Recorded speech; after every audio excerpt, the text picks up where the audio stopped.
This unit's information is about the air and atmosphere, and then looking at air pollution, and then also global warming. So we're going to start with characteristics of the atmosphere. The atmosphere is made up mostly of nitrogen gas, 78%.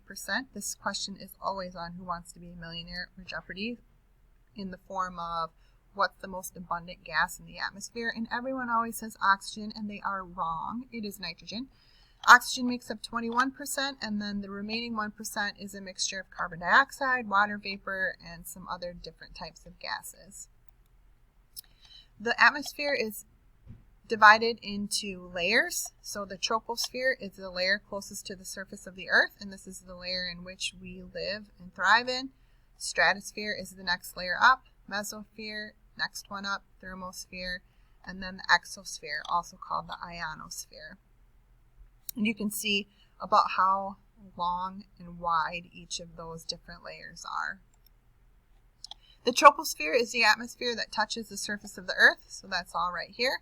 It goes up between 17 and 16 kilometers. It contains most of the water vapor that's found in the atmosphere, and this is going to also be the layer where most weather phenomenons occur. So wind and ocean currents are responsible for carrying weather from point A to point B around the globe. And the boundary between the troposphere and the stratosphere, which is the next layer up, is called the tropopause. So pause just means boundary, and then the sphere is the layer. The stratosphere goes up 50 kilometers from the Earth's surface, so it is going to contain the ozone layer, which is a thick layer of chemical called ozone, which oxygen gas is 2 oxygens combined together. Ozone is 3 oxygen molecules combined together. Ozone is really important for our ability to survive on the planet because it filters out a lot of radiation so that we aren't getting hit by too much radiation from the sun. So when we talk about a hole in the ozone layer, that means that we're getting bombarded with higher levels of radiation, which can lead to cancer, and that's not a good thing. So ozone layer is good. We want it to be there. It also helps heat or participates in the process of heating the surface of the Earth. The air in the stratosphere doesn't move around very much, not like the troposphere where air movement is constant, driving weather patterns. This stratosphere is pretty stagnant. The stratosphere, the division between the stratosphere and the mesosphere, is then called the stratopause. The mesosphere is the next layer up. It extends up 85 kilometers above the Earth's surface, so it is the coldest layer of the atmosphere. So the troposphere, as we move up, gets a little bit colder till we hit the mesopause where it's really cold. Or the mesosphere. The boundary between the mesosphere and the the thermosphere then is the mesopause. And the thermosphere is the outermost layer of the atmosphere. The temperatures are very, very high, so we go from the coldest layer to the very warmest layer.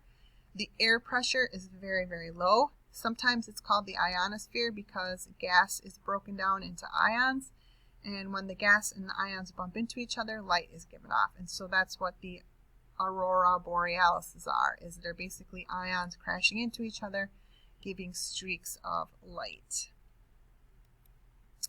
Some other characteristics of the atmosphere. Solar radiation, obviously from the sun, travels through the gaseous atmosphere.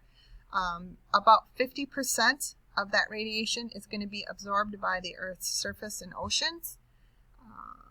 About 25% is going to be absorbed by the carbon dioxide and the water vapor that's in the air.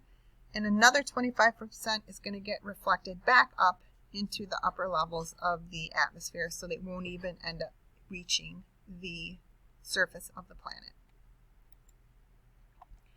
Greenhouse effect. The importance of the atmospheric gases is that they trap some of the reflected solar radiation, bouncing it back to the surface and heating the Earth. So the greenhouse effect, we always talk about it with global warming, but I think sometimes people get confused that the greenhouse effect is a bad thing. It's not a bad thing. We need to have the greenhouse effect in order to have the temperatures on the surface be something where living things can survive in. However, the problem is that with global warming or climate change is that we're making this atmosphere so thick that we're trapping so much heat that the overall temperature of the surface is starting to increase to a point where many living things cannot survive. So greenhouse effect is good, but we just need it in moderation. So air pollution is one of the first two issues that faces our atmosphere. So a pollutant is any harmful thing that enters the environment. Those involve harmful chemicals that are released into the atmosphere from any kind of source.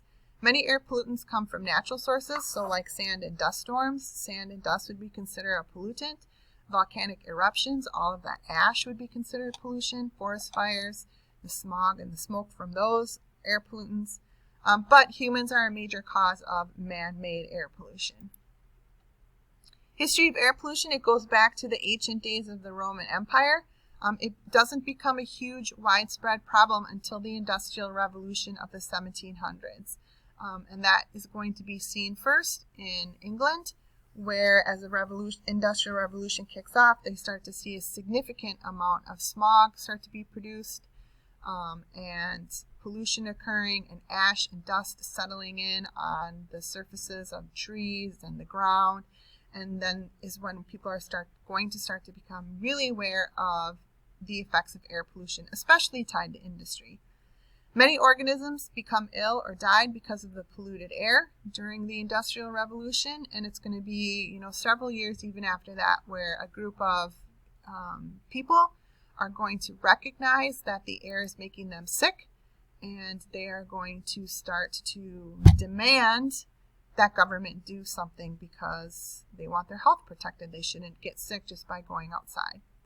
There are a couple different types of pollutants. There's a point source pollutant, and that is any kind of pollution that comes from an individual source, meaning that we can trace that pollution back to the exact place where it's coming out, so like a smokestack.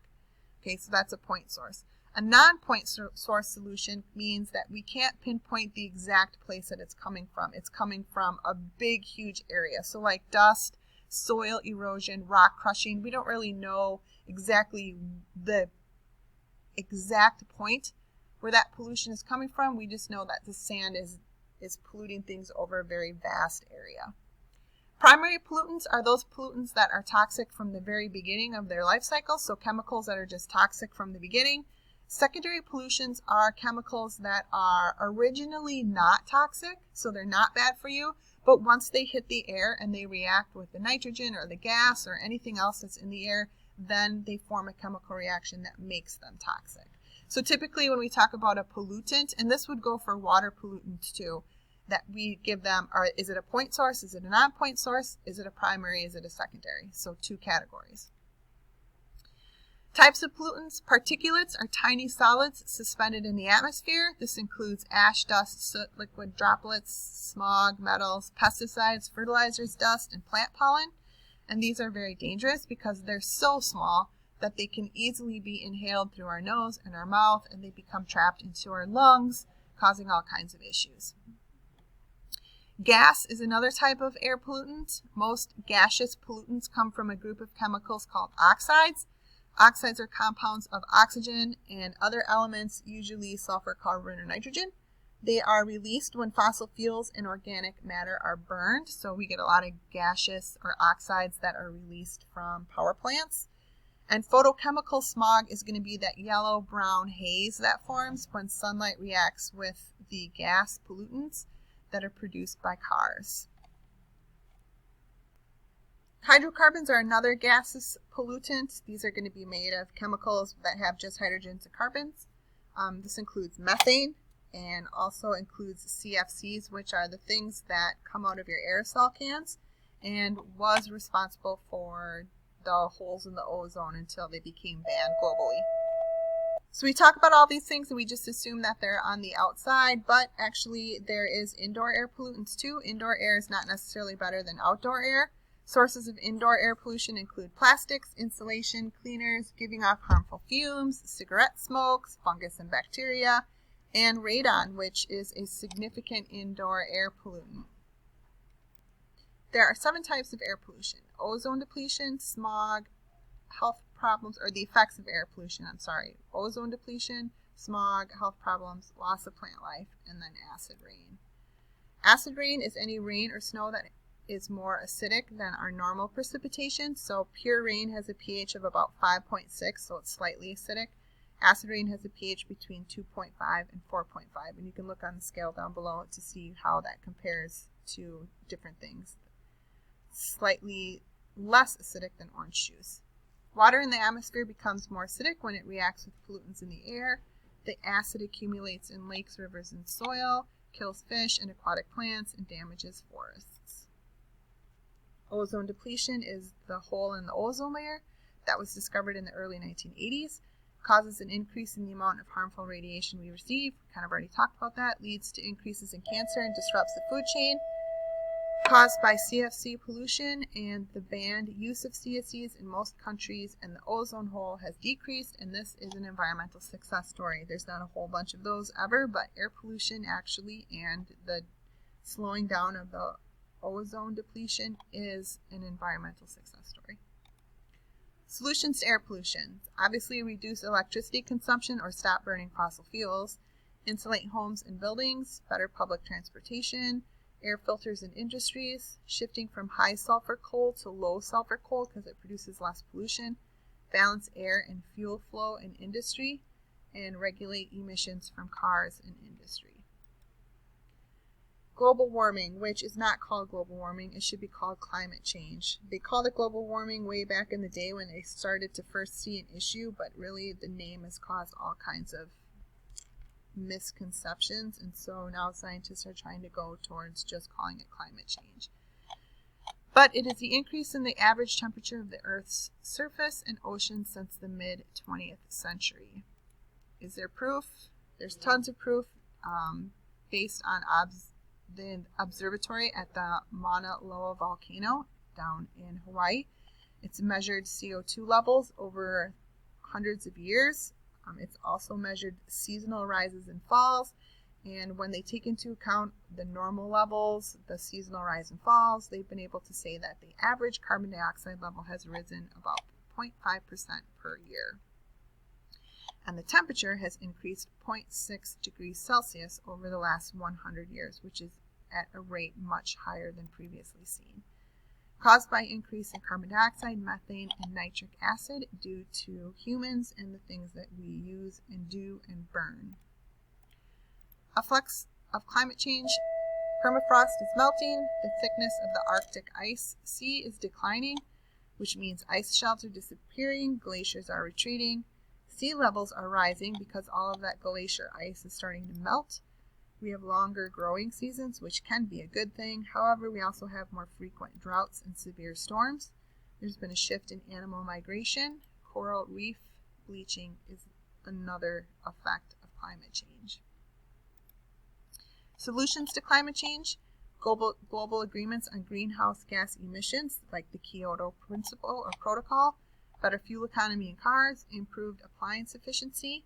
Reduce or replace coal-fired power plants, using nuclear power, which is actually safer than all of the power sources, or most of them, maybe not more than solar. Ethanol production, wind energy, using synthetic trees. These are a picture of synthetic trees that actually take carbon dioxide out of the atmosphere, so it's like a humongous air filter. And using solar energy, which is completely carbon dioxide free. That is the end of the notes for this unit.